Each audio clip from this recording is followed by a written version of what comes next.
Hi everyone, welcome to this month's Financial Markets Update. I'm Piers Bolger, Chief Investment Officer here at Viridian Financial Group.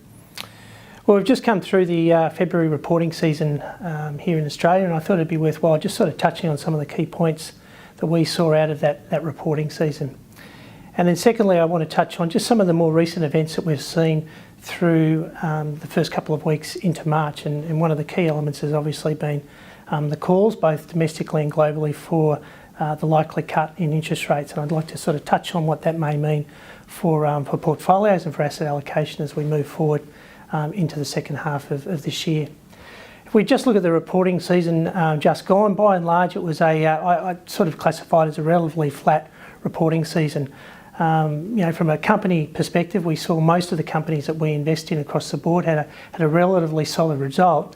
But when we look forward into the rest of the year and certainly into 2020, the outlook for earnings growth from our perspective has certainly moderated. When we look at the broader market, we're really only sort of seeing EPS growth of roughly around about 2.5% to 3%. The three biggest sectors where we're seeing the biggest uplift in EPS growth and sectors where we certainly have a bigger overweight position is in the IT, the healthcare and the industrial sectors. Those sectors, from an earnings growth perspective, are somewhere in the vicinity of 7 to 8%. So from a portfolio standpoint, we remain relatively comfortable having overweight positions in those parts of the market. We certainly like the global earnings drivers that we're seeing in a number of those companies within, as I said, within those individual sectors. The banks had a pretty significant relief rally through February. We saw the banking index up roughly around about 9%, so that was a lot higher than the broader market. But from our perspective, when we actually continue to look at the banks, the earnings growth is still below that of the broader market over the next 12 to 18 months. So we still haven't changed our position on the banks. We're still underweight the banks.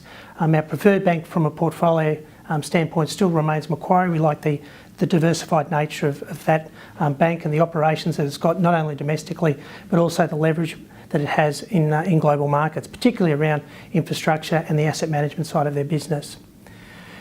When we turn our attention to what we've seen in March, it's been a lot more choppy. The performance of equity markets, particularly in January and February, is something that we certainly didn't expect after a very difficult fourth quarter of 2018. So that rebound was certainly, as I said, a lot more V-shaped and, as I said, quicker than what we expected. Through March, it's been a lot more challenging. But on the back of that, and one of the reasons why we've had probably a slightly more defensive tilt from an asset allocation point of view, we've seen that significant rally in bond markets. We've seen the Australian 10-year bond as an example that's declined by roughly 60 basis points over the last 3 months. And when you equate that in terms of percentage investment returns, that equates to roughly a 2% return for investors in regards to their exposure in portfolios that have, as I said, have an allocation to bonds. So from our point of view, we certainly feel that financial market conditions, they still remain a little challenging.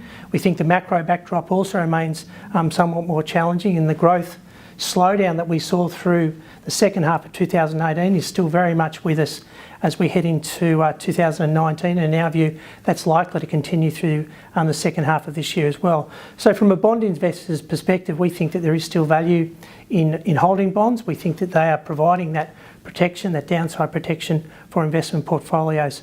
But equally, we are continuing to see some opportunities in equity markets, not as strong as what we saw through 2000 and the first part of 2017 and the first part of 2018.